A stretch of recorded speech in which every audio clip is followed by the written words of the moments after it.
Churn.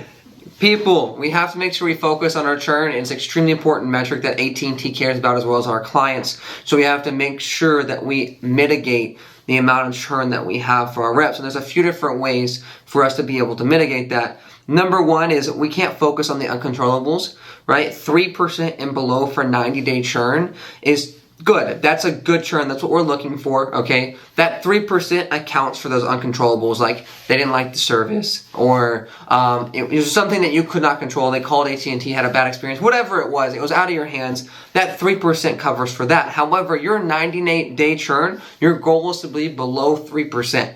I have 40 reps in my office right now. Our entire churn is below that 3% mark with all 40 reps combined. And the reason why is because of the things that we do. The number one thing is close fast, wrap up slow. We're huge on this. We want to get people through Sarah Plus as fast as possible. But before they actually pay the taxes on that card, we want to make sure we wrap up the entire process very, very, very slow. This actually comes from whenever I was a rep. All right, we were just selling DirecTV. I sold 10 DirecTVs and all of them canceled. Okay? So this saying comes from that time. And the reason why it's so important is because if I learn to wrap up slow with my customers, it does two things for me. Number one, it prevents the customer from calling me later on, which is always great. If I don't have to talk to my customers that much, it makes my life a lot easier. So I would rather take more time at the point of sale so I don't have to talk to my customers later on. Number two, it also brings your churn down, okay? So close fast, wrap up slow, talk to your customers less later on, right? And it goes a long way. So there's 4 different metrics that you're looking at when it comes to churn, right? You have 0 to 30, 30 to 60, 60 to 90, and 90 plus, okay? That's the days that we have. So 0 to 30, right? That churn, every goal should be under 3%, bare minimum. 3%, 3%, 3%, 3% is that metric that we're looking for. We definitely don't want to get above that. But also keep in mind that if you have bad churn right now, it's going to probably take 2 to 3 months to fix it and actually see it on the scorecard. So your owners all have access to a thing called Tableau or Owner Factory. And what they can do is they can actually pull up your churn and they can see a trending pattern. So for instance, let's say that right now your 30 to 60 day churn is at 8%. Okay, that means that 60 day, the best it can be at a month from now is at 8%. And 90 day, the best it can be at 2 months from now is 9 or 8%. So in saying that it can only go up. So your goal is to eliminate or get the 0 to 30 day as little as possible. And whenever you get as little as possible, it'll naturally take care of all the way to the 90-day churn. So that's your goal. So how do I keep people from eliminating? Number one, I want to make sure I go over months 1 through 3.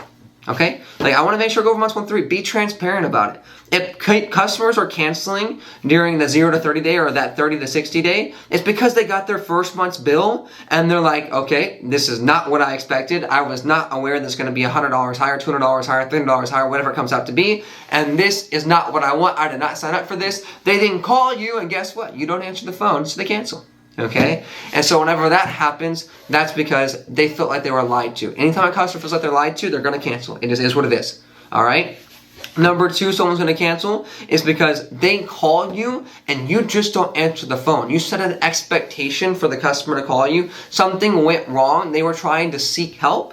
And whenever they sought help and you didn't answer the phone, they then called AT&T directly and they got misinformed because they aren't aware of the sales call promotions. They're not aware of the BD's promotions. So sometimes something as simple as just answering your phone whenever a customer calls you prevents the churn from happening.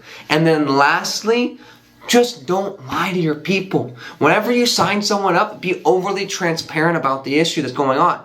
If they're like, hey, do I own this phone or can I pay off the $100 within the 36 months? No, you have to stay the 36 months. If not, you're going to have to pay off the full remaining balance. Be transparent about it. They're going to respect you more because of it, right? And if they respect you more, in the long run, you'll get more sales. You will have more trust with your customers and they will send back referrals to the store, right? More people will come in because they've had a great experience. And the greatest marketing that you can have is by word of mouth. And if you have happy customers, they will tell other customers, which gives you more happy customers. And it's an easier sell later on down the road. Okay, so in saying that, just be honest, just be transparent. Normally, if you're honest and transparent, that itself will take care of your churn. So don't lie, be transparent, and guys, that's how you fix your churn. Appreciate you.